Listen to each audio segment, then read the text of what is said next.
আজকের এই আলোচনাটা আসলে আমার নিজের জীবন থেকে নেওয়া, মানে নিজেই আমি অনেক সময় মোটিভেটেড থাকি, অনেক কাজ শুরু করি, পরবর্তীতে সেই কাজগুলো শেষ করা হয় না কনসিস্টেন্সির অভাবে। সেইটা থেকে একটা আলোচনা করব, মানে কোনো জ্ঞান দেয়া বা এই টাইপের উদ্দেশ্যে না, মানে আমার জিনিসটা শেয়ার করলাম। এরকম অনেকেই হতে পারে, অনেকের ক্ষেত্রেই হতে পারে, সেটা হয়তো তাদের ক্ষেত্রেও একটু কাজেও লাগতেও পারে। আর আমি বলা বা শেয়ার করা মানে আমার নিজেকে আসলে বলা, একটু রিমাইন্ডার দেয়া। চলেন আমরা মূল আলোচনায় চলে যাই। নিজের এক্সাম্পল দিয়েই শুরু করি। দেখা যাচ্ছে অনেক সময় এত হাইলি মোটিভেটেড হয়ে যায় কোনো কাজের প্রতি, মানে কোনো কাজ শুরু করার সময়, বা উল্টা করে বললে যে কোনো কাজ এত মোটিভেটেড হয়ে শুরু করি যে শুরুতেই মনে হয় অনেক কিছু করে ফেলি, পরবর্তীতে 1 সপ্তাহ বা 2 সপ্তাহ পর দেখা গেল যে ওই কাজটা আর করা হচ্ছে না কন্টিনিউয়াসলি, মানে নিয়মিত যা করা দরকার সেটা করা হচ্ছে না। শুরুতে খুব উৎসাহ নিয়ে, অনেক বড় উৎসাহ নিয়ে শুরু করলাম, কিন্তু আর কন্টিনিউ করা হচ্ছে না, মানে কনসিস্টেন্সি যেটা, মানে নিয়মিত লেগে থাকা বা নিয়মিত কাজটা করা, সেইটা আর হচ্ছে না। এই ধরা যাক ভিডিও বানানোর কথা। ভিডিও হয়তো বানানো শুরু করলাম, এটা করলাম সেটা করলাম করে হয়তো বা একসাথে 2-3 দিনের মধ্যে 5টা 6টা ভিডিও বানিয়ে ফেললাম। তারপরে দেখা গেল যে 2 মাস 3 মাসেও কোনো খবর নাই, এর আগে ওরকম হয়েছে। তো সেইটা আর করা হচ্ছে না। তার মানে কি আমার মোটিভেশনের অভাব নাই, কিন্তু আমার কনসিস্টেন্সির অভাব। আমি নিয়মিত কাজটা যে করব সেইটা আর করা হচ্ছে না, এই কারণে ওইটা থেমে গেল। তো এরকম অনেক কিছুই হয়। নতুন একটা ভাষা শিখবো হয়তো, বা অনেকের ক্ষেত্রেই নতুন একটা ভাষা শিখবো, একেবারে বই টই কিনলাম, অনেক ভিডিও দেখলাম, চ্যানেল বিভিন্ন ঘাটাঘাটি করলাম, কোথায় শেখা জানলাম, কিছু শিখলামও 2 সপ্তাহ 1 সপ্তাহ বা 1 মাস, কিন্তু তারপরে ভাটা পড়ে গেল, আবার ওই কাজটা আর কন্টিনিউ করা হচ্ছে না। ঠিক সেরকম কোনো বিজনেস, নতুন কোনো বিজনেস তৈরি করার ক্ষেত্রেও হতে পারে, বা বিজনেস শুরু করার ক্ষেত্রেও হতে পারে।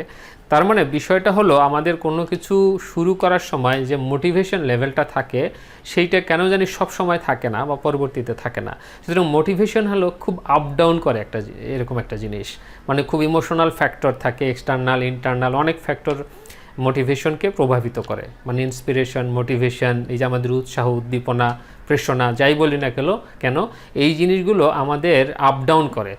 তার মানে কি আপনি যদি হাইলি মোটিভেটেডও হন, এমন নিশ্চয়তা নাই যে ওই কাজটাতে আপনি সাকসেসফুল হবেন। শুধু মোটিভেশন থাকলেই সাকসেসফুল হওয়া যাবে না, বা কাজটা কমপ্লিট করা যাবে না। এই কমপ্লিট করার জন্য বা জার্নিটা কমপ্লিট করার জন্য যে জিনিসটা দরকার সেটা হলো কনসিস্টেন্সি। তো এই জিনিসটা মানে আমার নিজের জীবনের ক্ষেত্রেও অনেক প্রমাণ পেয়েছি আমি, এই জন্য আপনাদের অনেকের সাথেও মিলে যেতে পারে। Motivation versus consistency. মোটিভেশন হলো আমাদের এই যে উৎসাহ, উদ্দীপনা, প্রেরণা, যেভাবেই বলি আমরা মোটিভেটেড হই, করেই ফেলবো, অনেক কিছু করে ফেলবো, হ্যাঁ, মনের একটা উদ্যম, ইচ্ছা, ভিতরকার ইন্টারনাল একটা ফোর্স। মোটিভেশন তো তাই না, ইন্টারনাল একটা ফোর্স যেটা আমাকে কোনো কিছু করায়। এই মোটিভেশনটা কোনো কাজ শুরুর দিকে আমরা হাইলি মোটিভেটেড হয়ে শুরু করি, অথবা আমরা কোনো কাজ শুরু করার সময় মোটিভেশনটা অনেক হাই থাকে, অনেক হাই থাকে। তো আমরা যদি এটাকে গ্রাফের মধ্য দিয়ে দেখাই এভাবে, এইদিকে আমাদের সময়, এইদিকে আমাদের কাজের প্রোগ্রেস, এই যে এইটা হলো মোটিভেশন, লালটা, তাই না? মোটিভেশন তার মানে কি, সময় মানে বেশি দূর গড়ায় নাই, তার সময় হয়তো মানে একেবারে যে অনেক দূর গেছে তা না, কিন্তু শুরুর দিকেই মোটিভেশন অনেক হাই, মানে এটা উপরের দিকে গেছে, মানে মোটিভেশনের প্রোগ্রেসটা অনেক হাই, অনেক মোটিভেটেড আমি। তারপরে আবার কোনো না কোনো কারণে আবার ডাউন হয়ে গেছে, আবার একটু আপ, আবার একটু ডাউন, আবার একটু কখনো কখনো মাইনাস, মানে ডিমোটিভেটেডও হই অনেক সময়, তাই না? মানে নিচের দিকেও চলে গেছে মাইনাস, আবার এদিকে এরকম হয়তো আপ ডাউন চলতেই থাকবে। কিন্তু এই যে এই রেখাটা হলো কনসিস্টেন্সি। এটার নাম হলো কনসিস্টেন্সি, মানে নিয়মিত কোনো কাজ করা, কোনো কাজটা রেগুলার করা, লেগে থাকা। তো এইটা হলো যে এখানে যখন ছিলাম আমি একটু করে কাজ শুরু করলাম, একটু করলাম, একবারে এমন না যে অনেক কিছু করে ফেললাম, প্রতিদিন একটু করে করলাম, একটু করতে করতে প্রতিদিন কন্টিনিউ করার কারণে আস্তে আস্তে এটা আমার উন্নতির দিকে যাচ্ছে। তার মানে এটা কি, শুরুতে এরকম ছিল, এটা আপওয়ার্ড মানে উপরের দিকে যাওয়া, মানে আমার উন্নতি হচ্ছে আস্তে আস্তে। এবং কোনো কাজ যদি আমি এখানে শুরু করি আর যদি কনসিস্টেন্ট থাকি, মানে লেগে থাকি, একটু হলেও করি, মানে সপ্তাহে যদি কাজটার একটা অংশও করি, তাহলে আমি একটু করে লেগে থাকলে অনেক দূর পর্যন্ত যাওয়া যায় এবং সাকসেসফুল হওয়া যায়। কিন্তু এরকম হাইলি মোটিভেটেড হয়ে আইএলটিএসের বই কেনা, আইএলটিএস পড়া শুরু করবো, ইংলিশ শেখা শুরু করবো, এরকম যদি হই আমরা, হঠাৎ করে বাজারে গিয়ে 5,000 টাকার বই কিনে নিয়ে আসলাম, আজকেই পড়ে সব শেষ করে দেবো, এমন একটা অবস্থা, খাতা কলম কিনলাম, হাইলি মোটিভেটেড, কিন্তু পরেই দেখা গেলো আস্তে আস্তে আবার আপ ডাউন, কখনো আর 2 মাসও খবর নাই পড়ার, তারপর হয়তো একটু পড়লাম। এরকম হলে তার মানে কি, শুধু মোটিভেশনের উপরে নির্ভর করে আপনার যে জার্নিটা নির্ভর করে না। আপনি হাইলি মোটিভেটেড হতেই পারেন, অনেক বিষয়ে আমরা হাইলি মোটিভেটেড। কোনো একটা মোটিভেশনাল বক্তব্য শুনলে, কারো কথা শুনলে, কোনো একটা এক্সাম্পল শুনলে, কেউ একটা ভালো কিছু করছে এটা শুনলে, অথবা কোনো একটা কষ্ট পেলে অনেক সময় এই যে ভিতরে মোটিভেশনটা আসে যে আমি করেই ছাড়বো, এটা করব সেটা করব। কিন্তু মোটিভেশন হাই থাকে, লো থাকে, এটা আপ ডাউন করা অনেক ফ্যাক্টরের উপর। কিন্তু কনসিস্টেন্সি হলো এমন একটা জিনিস, আপনার মোটিভেশন হাই থাকলেও আপনার কাজটা চালিয়ে যেতে হবে, মোটিভেশন লো থাকলেও আপনার এই কাজটা চালিয়ে যেতে হবে, মোটিভেশন মাইনাস থাকলেও আপনার এই কাজটা চালিয়ে যেতে হবে।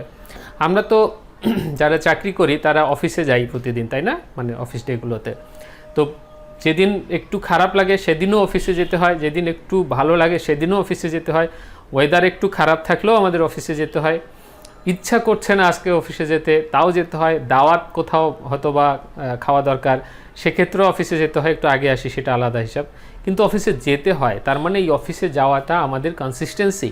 কিন্তু কনসিস্টেন্সি বজায় রাখার জন্য মোটিভেশন যে সবসময় হাই থাকে এমন না, মানে মোটিভেশন হাই মানে সবসময় অফিস যাওয়ার জন্য আমার মোটিভেশন হাই থাকে এমন না, কখনো কখনো মাইনাসও থাকে, যেতেই ইচ্ছে করছে না কিন্তু তারপরে যেতে হয়। এই কনসিস্টেন্সি বজায় রাখার কারণে আমাদের চাকরি টিকে থাকে, আমরা বেতন পাই বা আমরা হয়তো প্রমোশন পাই ইত্যাদি ইত্যাদি। কিন্তু দেখা যাচ্ছে আমাদের নিজেদের কাজগুলো যেগুলো নিজের ওপর নির্ভরশীল, কোনো এক্সটার্নাল প্রেশার নাই, অফিসের বসের প্রেশার নাই, হয়তোবা একটা ভাষা শেখা হতে পারে, অথবা নতুন কোনো কাজ শেখা হতে পারে, অথবা নতুন কোনো স্কিল শেখা হতে পারে, বা একটা ব্যবসা শুরুর ক্ষেত্রে হতে পারে।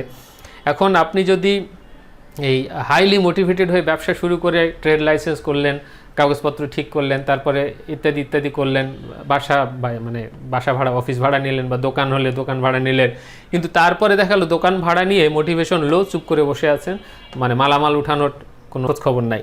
তো সেরকম হলে তো আপনার মোটিভেশন হাই ছিল এখন লো হয়ে গেছে, তার মানে আপনার ব্যবসা হবে না, তো এভাবে আপ ডাউন করবে। কিন্তু কনসিস্টেন্টলি আপনি একটা কাজ করলেন, পরে আরেকটা কাজ করলেন, পরে আরেকটা কাজ করলেন, এভাবে চলতেই থাকলো।